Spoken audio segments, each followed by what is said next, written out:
Hey guys. Um, as you can probably see, I'm looking much better than I did in yesterday's video.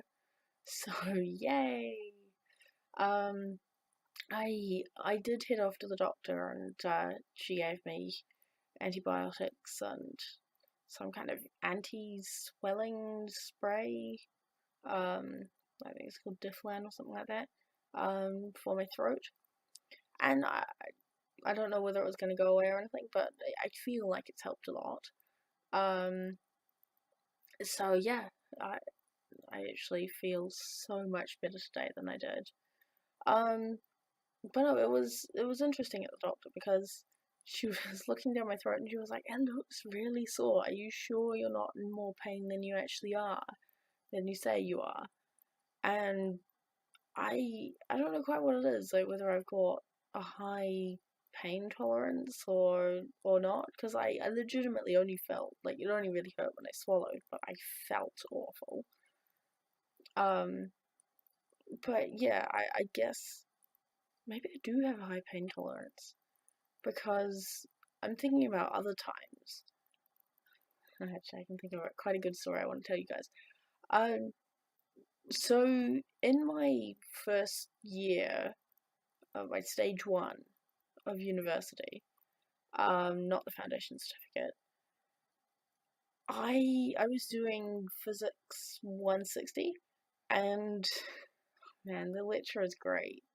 Um, he was the course coordinator and could kind of get away with a lot more than a lot of the other lecturers. So this guy previously, the university had told him that he wasn't allowed to have gunpowder in a lecture theatre, so he created his own for shooting cannonballs around and stuff like that. But that's kind of beside the point. But he was a really cool guy. And he decided that he was going to electrocute students in class, like not really electrocute, but just put electricity kind of from the elbow and through the hand. Um, and so the previous day, he'd got a volunteer and he put like a little bit of electricity through their hand, and they were like, it's really painful. Um, and then the following day, that day, he asked for volunteers, and everyone was kind of like, I don't know about this. It seems kind of scary. And so I was like, yeah, I'm down for getting electrocuted. Um, so I went up to the front and like put these little things on my arm. Like imagine these kind of round, it's sort of like wires sticking out of a round plastic thing that was stuck to my arm. And he put the electricity through. So the actual thing that he was showing was that if you got too much electric current going through your arm, you wouldn't physically be able to release it from, say, I was holding a metal pole.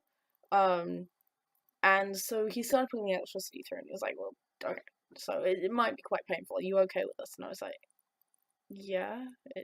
All I feel is like this little twitching in my arm. And so we turned it up, and my arm was like spasming and gripping onto the metal pole, and I physically couldn't let go. And so like my arm was really tight, tendons pulled, and he was like, "Okay, so surely you're feeling some pain now." And like except for this intense little throbbing, just above my wrist, I didn't feel much. It was kind of like a tendon just twitching. Um, so I don't know whether it's a pain tolerance thing or not. Oh yeah, but the other thing is, um, for dentists and stuff, I always just went through with no anesthetics. Like they do fairly. I've got a couple of fairly large fillings. And for any of that work, it wasn't that I was scared of needles or anything like that. It's just I kind of I like being able to feel my mouth. Um, and also most of the time it's fine. Like I would find it more disconcerting to to have all this stuff in my mouth and not be able to feel it than to have like a spike of pain here and there. But the only times I've really had anesthetic for having my teeth done was when. So firstly, I had this baby tooth that didn't want to come out, and so I had a little bit of local anesthetic kind of smeared on when I got that out. And then later, my orthodontist said that I needed to have, I think it was like 4 teeth. Yeah. So tooth up here, tooth down here, my canine, and the one not behind it, but behind that tooth. So 2 behind my canine. So I had 4 teeth out. And I had anesthetic for that and like injected with a needle, and I don't know.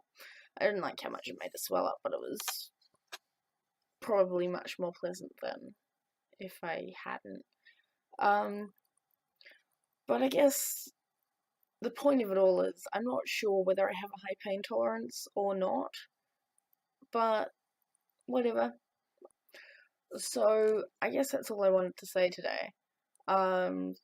I'm not sure whether I have a high pain tolerance or exactly what, but anyway, as you can see, I'm feeling so much better than I was yesterday. I looked kind of like I was dying on my feet yesterday. Oh, and also, my house smells like fenugreek. Like, I was washing dishes. You might have seen them in the back of my video. The unwashed dishes that had been created during my illness. Or the bug. And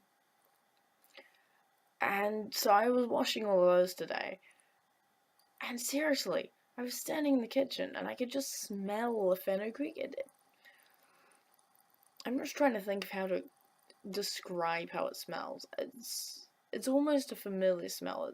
I'm just trying to remember or think of what spices it reminds me of, because there's a bit of fennel there. But I think it's one of the fairly common ones, but I'm not sure.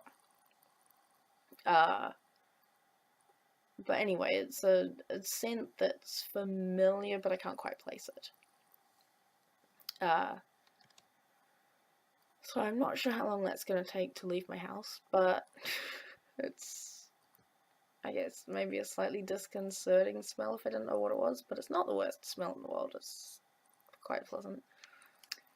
Also, I left the seeds in Johnny the Shark overnight, and I looked at them in the morning, and they were quite soft. And I remembered that my lecturer from 2014 said that if I boiled the seeds up and then kind of drained the juice off and drank that, then I could put the seeds in salads and stuff like that. So I might try that next time I make the tea. See how that turns out. It's definitely something I'd like to try again, because I think I didn't quite make it strong enough. I might need to soak the seeds or something. Or maybe do a better job of crushing them. Anyway, that's all from me for now. I still owe you guys about 3 videos, because in my first video I said that I'd be uploading every second week, and it has kind of been 2 months since then, and I've only got 1 video between then and now. So I'll try and, I mean, uni's starting up again on Monday, but I will definitely try and upload more videos, because I've got heaps of ideas. I just tend to find a way of doing other things and not doing the video ideas. Even when I sit down intending to do a video, I seem to get distracted for some reason.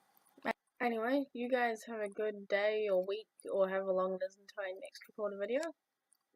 Bye!